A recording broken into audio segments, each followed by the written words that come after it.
For me, it's a pretty simple decision that the voters are going to get a chance to vote. They're either going to vote in May or they're going to vote in November.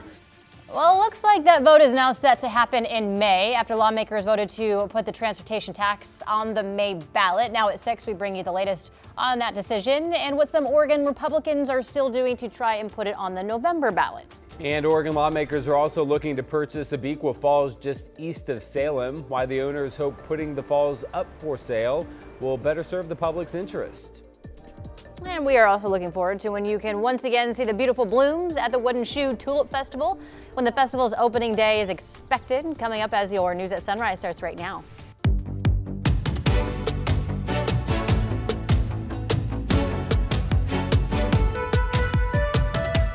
Good morning, and thank you for joining us on your Tuesday. I'm China Green. And I'm Matthew Herchik. Glad to have you with us. Rod Hill, Chris McGinnis standing by with a look at the weather and traffic. Rod, we still got a little time left in this eclipse. Yeah, I think it's like 6:20, 6:20 something, okay. that maybe 6:23, that the eclipse totally ends. So with that said, the totality of the moon hopefully turning a bright red with the moving in the shadow of the earth was back around 3:30 this morning. And we have a pretty solid low cloud deck here on the west side. In fact, this looks like moisture on the camera lens. Vancouver's Pearson Airfield, 47 degrees. There are multiple reports now coming in of at least some sprinkles out of this low cloud deck. There you can see the clouds from the Wells Fargo building. 47 is the temperature. So we've added the word sprinkles to the old bus stop forecast. 45 degrees out the door. Generally, this is a dry, cloudy day expected. 52 degrees at noon, 56 when the kids get out of school. The weather front coming in tonight will bring us a pretty good batch of rain, but should be pretty quiet during the daytime. Just dodge the sprinkles. So sprinkles. I don't look like I'm fibbing. I found some sprinkles here. I-5 near Capitol Highway. The headlights there headed northbound on I-5, and I think you see a couple of raindrops on the camera lens there. I-5 through North Portland looks pretty good there. Upper right-hand part of your screen, upper left-hand part of your screen, that's the Banfield. You can see the traffic is still zipping along just fine on the freeways. We are getting word of a possible crash here between Milwaukee and Selwood, actually up through the Eastmoreland area on northbound McLaughlin Boulevard, right near the Tacoma on-ramp. I'm working to get more details on that, but right now it looks like traffic is getting around it. We'll keep you posted. Guys, back to you. Chris, thank you. In the Oregon legislature, lawmakers approved a controversial plan to hold a vote on a transportation package in May. So the idea here is it's sparking legal threats. Republicans want the vote to happen in November when voter turnout is higher. Sunrise reporter Thomas Schultz joins us now with more details on this plan. Thomas, good morning. Hey, good morning, guys. Yeah, look, lawmakers passed Senate Bill 1599 on Monday, which sets in place a timeline for when Oregonians would vote on higher taxes that would all fund the Oregon Department of Transportation. Now, as a part of this bill, there'd be a 6-cent gas tax hike along with other fees meant to fill ODOT's more than $200 million shortfall and avoid hundreds of layoffs. It's expected to generate around $4.3 billion over a decade. The Republicans want voters to have a say on that new tax. Last year, they gathered hundreds of thousands of signatures to put an anti-tax referendum on the November ballot. The Democrats want that vote instead to happen in May. They say that would give voters an earlier chance to give their opinion. The sooner that we have clarity from voters, if they approve of the transportation package, the sooner we can get people to work fixing our roads and bridges and potholes.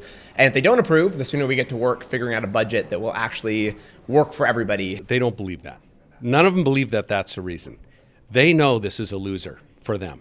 The only reason they're moving this is because they don't want it on the ballot in November. Governor Tina Kotek signed the bill yesterday, but this fight appears to be far from over. Republicans plan to challenge this in court in a final attempt to move the vote to November. But if this vote does end up happening in May, it'll be a scramble for election workers to make sure pamphlets are handed out to voters so that they have all the information they need ahead of time. Still, Secretary of State Tobias Reed says they will make sure that voters have all that info before a vote happens. Matthew, China. Thomas Schultz reporting live this morning. Thomas, thank you very much. And taking a look at some important dates to know ahead of the May primary, the deadline to register is April 28th. Ballots will be mailed to voters on April 29th. May 19th is primary election day, and the final results will be certified on June 15th. Meanwhile, Oregon lawmakers are looking into regulating data centers, more specifically blocking new data centers for tax breaks for a year. The governor has been looking to expand what's called the Enterprise Zone programs, which is meant to both grow Oregon companies and attract new investments to the state. But some worry that these incentives going to data centers isn't the right move in the long term. And I think the question becomes, do we want to have stick to our climate goals, getting to 100% renewable, or do we want to have these big mega data centers owned by big tech companies that are some of the most wealthy corporations in the world, getting to use whatever energy they want? And we would say no, that's not okay. Those in support of data center growth highlight the economic opportunities that it would bring, especially in rural communities. This moratorium will have a disparate impact on communities east of the Cascades, communities like Prineville, Hermiston, and Redmond that have leveraged E-zones and data centers to bring hundreds of living wage jobs to each of their communities. Lawmakers have approved the one-year tax break moratorium, but it only applies to new data centers, not ones that already have tax breaks or ones currently in the works.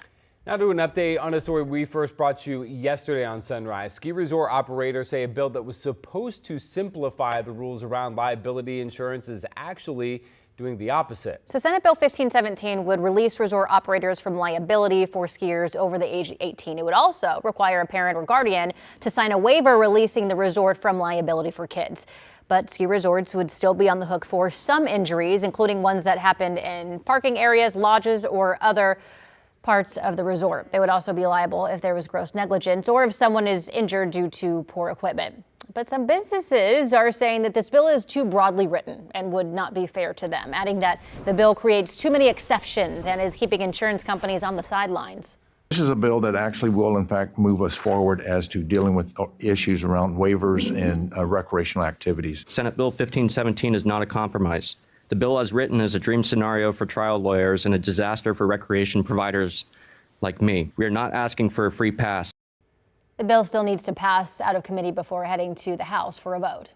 The state of Oregon is eyeing some gorgeous real estate in the Santiam State Forest. Aqua Falls is a hidden gem located just east of Salem near Scott Mills. Now, last month, the Abbey Foundation of Oregon, which owns the property, put it on the market. The foundation cited a desire to see the land protected under new ownership, better able to, quote, serve the public interest.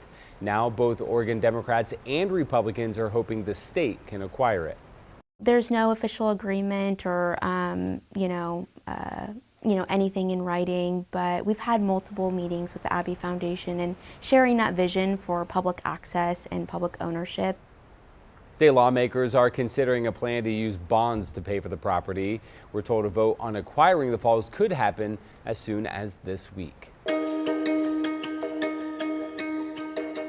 The KGW Great Food Drive is going on right now. Last year, the Oregon Food Bank distributed nearly 91 million meals. Our goal this year is to collect enough donations to provide more than 1 million meals to local people and families in need.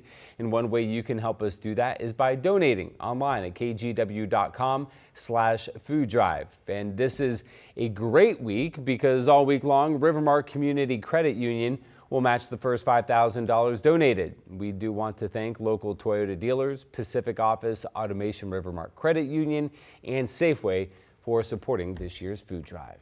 Your time now is 6:08. Headed over to Rod Hill for a look at your weather. Can we have a duplicate of yesterday, or is that just not on the menu? I can't do that. Oh, I was thinking, I was trying. I'm not a repeat customer. I still think you didn't try that hard. By the way, with the sun that popped quickly around the noon hour yesterday, we did make it to my forecast high of 62. And remember back on Sunday, it was 60. So the old folklore saying, march in like a lamb, that's what we're doing right now, would mean it goes out like a lion. And there are signs that the jet stream could be down south of our area somewhere around mid-month. If that's the case, that brings lowering snow levels and some colder weather. So we'll see how March plays out. Always interesting. Cloudiness pushing across, at least here on the west side of our state. And we do have reports, multiple reports of some sprinkles, a little bit of moisture being squeezed out of that low cloud deck this morning, which, can happen. You would expect that to be a possibility through maybe an hour after sunup, and then things would probably quiet down. So overall, we're looking at a cloudy, quiet day until late afternoon. Here's 5 p.m.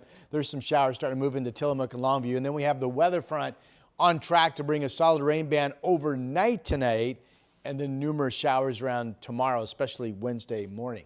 Here are the clouds. Otherwise being reported as just a cloudy, quiet morning down in Salem, 48 degrees. Temperatures really comfortable out the door with the cloudiness up top. 46 up in Battleground, and not much variance this morning. One of the cooler spots is Dallas. Good morning. You're at 43.